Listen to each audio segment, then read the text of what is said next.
everyone, this is Peak Entertainment and we are back again. And here now we have another entry in our Unrated and Underappreciated series, and this edition we will talk about Boiler Room. This is a stockbroker drama released in February the 18th, 2000. It stars Giovanni Ribisi, Vin Diesel, Nia Long, Nicky Cat, Scott Kahn and Ben Affleck, and it was directed by Ben Younger. And the setup of Boiler Room is that we're dealing with a back then modern day drama in 1999, and we follow the story of Seth, who is a 19-year-old youngster who only wants to make lots of money and live the high life. We see him at the beginning of the story running his own underground casino in his own room, and he's making a lot of money, life's going good, but it's a risky business running an underground casino, kind of an illegal gambling business. His father, who is a judge, disapproves of him, the fact that he dropped out of college early, and throughout the story we see Seth constantly struggling to gain his father's approval. His luck seemingly comes in when a stockbroker from the JT Marlin firm turns up at his casino, telling him of all the promising riches that he can earn whilst at the firm. Seth joins and soon becomes a big success, living the high life and earning all the high money that he always wanted to leave. But typically this doesn't last long, and Seth soon finds out that not everything is as perfect as it seems, and as the story progresses he finds himself delving more and more into trouble and finding out much more of an underground conspiracy and potential criminal activity that's connected to his supposedly perfect working lifestyle. So what's good about Boiler Room? Well, I think Boiler Room is a very smart and realistic take on the Wall Street stockbroker genre. This territory is so familiar within movies. We've seen it covered so many times by Hollywood over the years in what I would say far more bigger and commercially successful movies. So if we look at the most typical example, of course, Wall Street in 1987, starring Michael Douglas, of course, in his iconic role as Gordon Gekko. We look at The Wolf of Wall Street in 2014 with Leonardo DiCaprio, directed by Martin Scorsese, and we get other movies such as The Firm with Tom Cruise back in 1993. And all of these follow the same narrative, where we get a hotshot lawyer or a hotshot youngster with ambitions and skills looking for that fast track, easy way to the top, and obviously that comes with certain consequences and sacrifices. But I think what distinguishes Boiler Room is that it feels a lot more grounded and believable. Most movies have to hype up their stories by being much more outlandish or sensational, and sometimes certain characters can be a bit more cartoonish, but Boiler Room feels a lot more real. There's much more of a grittier indie feel to this movie, and it's very slick, but it's still very accessible. It doesn't overthrow you with the stock jargon or the legalities or the mechanics of how the stock market works, and I think that's always the best type of movies, that really it's not essentially about the details of how the stock market works, it's how the people around it, how they live the life, how they operate within the business, and the consequences of that in the long run. And I think what makes Boiler Room special is that it actually focuses on the customer on the other side of the phone. We get so many of these dramas where it focuses on how the people make their money, the schemes that they use, the techniques that they use to manipulate these people. But Boiler Room takes a look at the other side. How are these people who make these large investments into the stock affected? Right? How does it affect their personal lives? How does it affect them emotionally with their families and the risk that they take by investing in this supposed real stock? And I think that what makes Boiler Room a much more of a multi-layered drama. Yes, we still get the narrative of stockbrokers, and we see many scenes of them living the high life, flash cars, they're very self-consumed, obsessed with themselves and the money that they make. And yes, it's very similar to what we see in a lot of dramas, and we see lots of scenes of them together at pubs, at bars, talking about how big their lives can be. We get a great scene where they're all watching the Wall Street movie with Michael Douglas, and they're all sitting there quoting every line verbatim. This is another fascinating aspect to showing how much they're obsessed with the life and their own careers. It does very well. It doesn't make them over the top. It doesn't make them caricatures. They still feel like believable characters. If we look at the lead character of Seth, he's overall a very likeable, and he's very well played by Giovanni Ribisi. Although Seth wants to live the rich life, he still has a good set of morals, wanting always to do the right thing. We actually sympathise with him as he tries to build bridges with his father, who's a very hard-nosed and very disciplinarian character.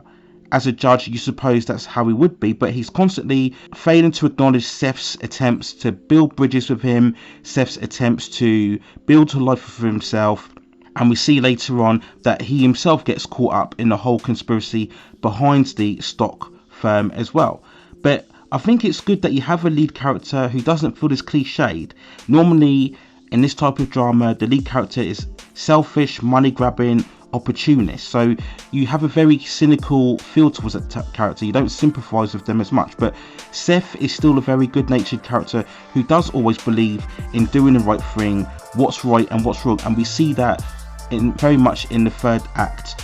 We get some very good performances from all actors involved. As I mentioned, Giovanni Ribisi has a very much of a charm and likability in the lead role. Nicky Katt as Greg is on the one hand very calm and collected, but later on turns out to be very jealous and insecure, especially over Seth's ongoing relationship with Nia Long, who I'm sure we all remember from the Fresh Prince of Bel-Air series, and she actually has good scenes and chemistry with Ribisi. Actually, the two best performances of the film come from the bigger stars within the industry. First of all, we look at Vin Diesel as Chris, who is very charismatic and more supportive to Seth than what Greg is as Seth continues to rise within the firm, and it's a very bravado performance from Vin Diesel. Relaxed, very versatile, very charming as well. It's actually showing that Diesel could actually act, and I think it's a shame that he didn't take on more character driven roles. As his career progressed, he became obviously a much more of a blockbuster action star when we look at the XXX movies and Fast and Furious and also the Riddick movies. But I think Boiler Room shows that Vin Diesel actually could act, and it's a shame that we didn't see him try a lot more character driven roles throughout his career. But the standout performance for me comes from Ben Affleck. As the firm's recruiter, he's straight talking, he's fierce, he's go-getting. We see these constant scenes where he's walking to the room with all the potential trainees, making these great monologues about playing the fast life and how these guys will make $1 million within the first 3 years, giving that typical tough love speech that we normally get within these films. And Ben Affleck is great. He's very much of a grandstanding, show-stopping performance, and of course this I think showed the beginning signs of how he would make that step from being a typical Hollywood heartthrob into a serious actor. We would see more signs of this later on in the drama Changing Lanes with Samuel L. Jackson, which is very good, and of course he would go on later on to progress his career further with the likes of The Town and Argo, and be renowned as a substantial character actor. But I think it's a great performance here from Ben Affleck. Even though he's not the main characters involved in the story, I just think it's a very much of a grandstanding performance from Ben Affleck. I also love the soundtrack, which it's got that very much of that kinetic hip hop and techno beat. It just helps the flow of the film, which I think is very measured, and the drama unfolds at a nice pace. We actually get some sense of tension towards the end as we see the walls coming around Seth. We see his life getting increasingly complicated, and as I mentioned, many loved ones that he wants to build bridges with become increasingly involved as we delve deeper into the secrets of the law firm and the conspiracies behind it. The only bad elements for me is really that I feel the ending was a bit short. I think when we get the fallout of what happens, I think we needed a further 10 or 15 minutes just to see what would happen to certain characters and Seth's life overall. It just seems a bit abrupt that we get the tension and the build up towards the fallout, but we don't really see the consequences or the ramifications from that. And I think if we got 10 or 15 minutes more, it just would have made the film give a much more of a rounded story and give it a much more of a better conclusion than what we got. So if I had to give a score for Boiler Room, I would give it a 7.8 out of 10. Like I said, for a familiar genre and familiar story that we've seen multiple times, it's very slick, it's very grounded, but it's very intelligent and smart in the way it unfolds its story. Very good performances from all actors involved, and we get a very charismatic lead performance. So I always think that Boiler Room is a very smart and very accessible entry within the genre of the stockbroker storyline. So when we focus on the release of Boiler Room, despite good critical reception, it sadly only grossed 17 million at the US box office, and overall worldwide it only grossed 28.8 million at the box office, and it sadly doesn't get talked about in the movies of this ilk. As I mentioned before earlier on for this video, it's a shame because, as I mentioned, if we look at the likes of Vin Diesel and Ben Affleck, they actually feature two of their best performances of their careers, I think. And Boiler Room is very smart and intelligent, and I think maybe perhaps the reason why it didn't fare so well is because maybe it's a bit understated. You know, it's not as hyperbolic, it's not as sensational as what those previous movies that I mentioned. It looks very grounded, it's kind of a no frills about it, and this is to the movie's merit, don't get me wrong, but in terms of a box office performance, maybe it just didn't translate well with audience. There wasn't enough of a pull, there wasn't enough of a sensational aspect to it in order to pull audiences towards it in the long run. And Boiler Room is definitely one of those films that is underrated and deserves more recognition.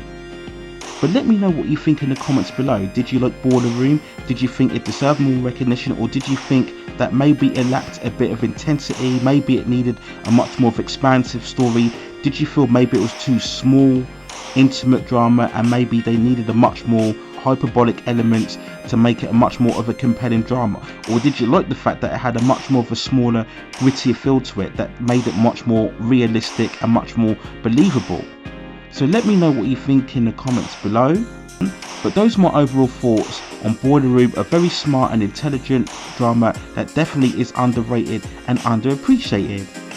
So those are my thoughts for now. Take care of yourselves, stay at safe distances, and I will see you very, very soon.